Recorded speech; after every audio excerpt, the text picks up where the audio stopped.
I said probably most important thing for me is I have to take the current group and see how we can go back to UWC culture and tradition, and what will suit best for us as a team to be successful. And that's exactly what I did. I went back into the history of the UWC and make sure that I can not create a new culture, but just to enhance the culture that we had at the time. In my first year and the second year, I became a bit more stern because they understood my way of training. To ensure that there's always discipline, there's always respect and a trust amongst the team. And I think that's why we won the second year the Varsity Shield, and this year we were such a great group together. The camaraderie, the brotherhood was just amazing amongst the players, and we won the Shield again and qualified for the Varsity Cup. We won all our games, and the average was about 40 points, plus or minus 40 points. For us, I think we gave about 5 tries away in the season, which is actually quite great stats for us as a team. But now that we've qualified for the Varsity Cup, it's going to be a different story. I need to look at other principles in the team.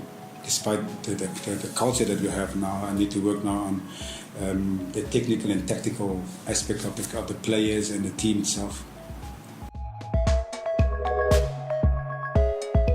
This is our first year, and it's almost a year where we have, and to be honest, there's no trial and error for us. We either have to make it or break it, because, and I'm not saying we're going all out to win the cup. We're going out there to prove that we actually rightfully deserve our place in the Varsity Cup. And so we decided, we look at the schedule of the games, who we're playing, and we targeted a few teams that we think that we can beat, and maybe we'll surprise a team here or there. But we would love. Our focus is really to make sure that we can win at least 3 to 4 games this year coming, with the hope that will secure us a better chance in the following year when we play in the Cup.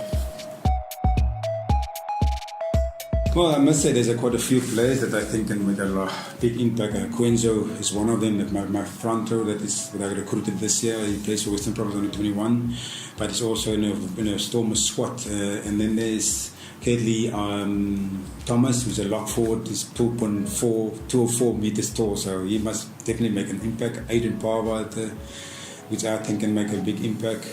And of course, Clayton Daniels and Lyle Henry playing under 20, under 20 this year for South Africa. So I think those are the players that can make a huge impact.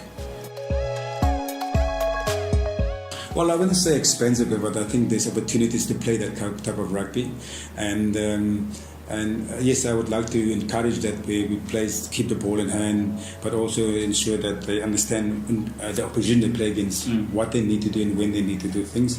Because of course we will do an analysis and see how we want to play against the different teams we play against, and we must implement that kind of things with it. But the expensive part of the game will always be there, because the profile players I've got, you can't take that away from them. That is just a natural way of playing.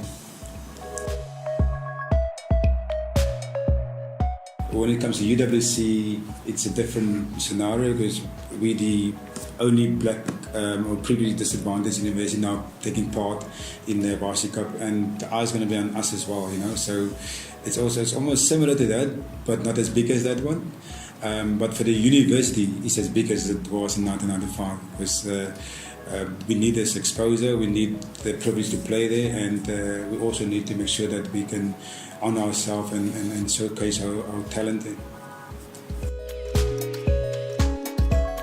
Well, I think being in a Varsity Cup is already a stepping stone in making sure that players apply or come and see me that they want to just not only play rugby but also come and study here, because the only way to play for this team is to pass your grades, and then you can get selected for the team.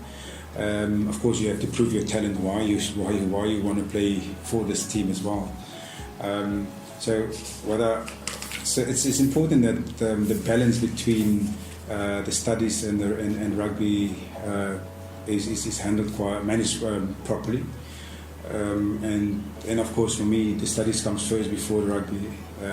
As I said earlier on, I can't have the player if he doesn't qualify or doesn't pass his grades.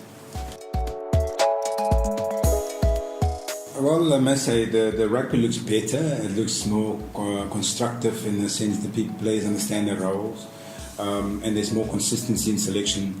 I think that's, and I can see also the style of Rassi's way of working and dealing with players, is quite noticeable to me.